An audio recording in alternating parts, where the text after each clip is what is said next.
পাকিস্তানের অভিজ্ঞ সাংবাদিক আব্দুল মাজিদ ভাত্তি কিছুতেই মানতে পারছেন না বাংলাদেশের কাছে পাকিস্তানের সিরিজ পরাজয়ের বিষয়টি। পাকিস্তান নিজেদের মাটিতে সিরিজ হেরেছে, সেটিও আবার ২-০তে হোয়াইট ওয়াশ হয়ে। ভাত্তি এর চেয়েও লজ্জার মনে করছেন বাংলাদেশের কাছে পাকিস্তানের ধরন দেখে। দ্বিতীয় টেস্টে বাংলাদেশের কাছে পাকিস্তানের হারটা কতটা বিব্রতকর সেটি বোঝাতে জিও টিভির কাছে একটা উদাহরণ টেনেছেন ক্রীড়া সাংবাদিক ভাত্তি। বলেছেন, ১০০ বছরের বেশি সময় পর টেস্টে কোনো দল ৩০ রানের নিচে ৬ উইকেট হারিয়ে টেস্ট জিতে গেল। কোনো খেলোয়াড় ১০-১৫ ম্যাচ খেলতে না পারলে তাকে আর দলেই রাখা উচিত না। ৩০ রানের নিচে ৬ উইকেট হারিয়ে কোনো দল টেস্ট জিতে গেছে সেটা এতক্ষণে বুঝে ফেলার কথা। হ্যাঁ, দলটা বাংলাদেশ।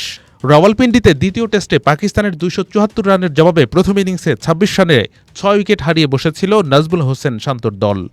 ৫০ রানেই না আবার অল আউট হয় এমন এক সংখ্যা কাটিয়ে বাংলাদেশকে লিডের খুব কাছে নিয়ে যায় লিটন দাসের অনবদ্য ১৩৮ রানের ইনিংস। সঙ্গে মেহেদী মিরাজের ৭৮ রানের অবদানটাও বিশাল। এরপর ১২ রান লিড পাওয়া পাকিস্তান তো বাংলাদেশের কাছে ৬ উইকেটে হেরেই গেল। আর বাংলাদেশ গড়ল একের পর এক ইতিহাস।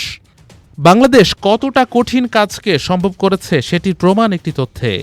প্রথম ইনিংসে এত কম রানে ৬ উইকেট হারিয়ে টেস্টে জয়ের নজির ইতিহাসে আছে আর কেবল একটি।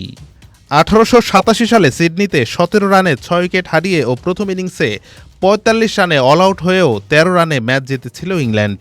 ইংলিশদের ছাড়া পরের ১৩৭ বছরে এমন কীর্তি আর কোনো দলই গড়তে পারেনি যা আজ করে দেখিয়েছে বাংলাদেশ। ইংল্যান্ড কিন্তু আরেক দিক থেকে বাংলাদেশের অগ্রগামী। কাকতালীয়ভাবে বাংলাদেশের আগে পাকিস্তানকে তাদের মাটিতে হোয়াইট ওয়াশ করার রেকর্ডটাও কিন্তু ইংল্যান্ডেরই।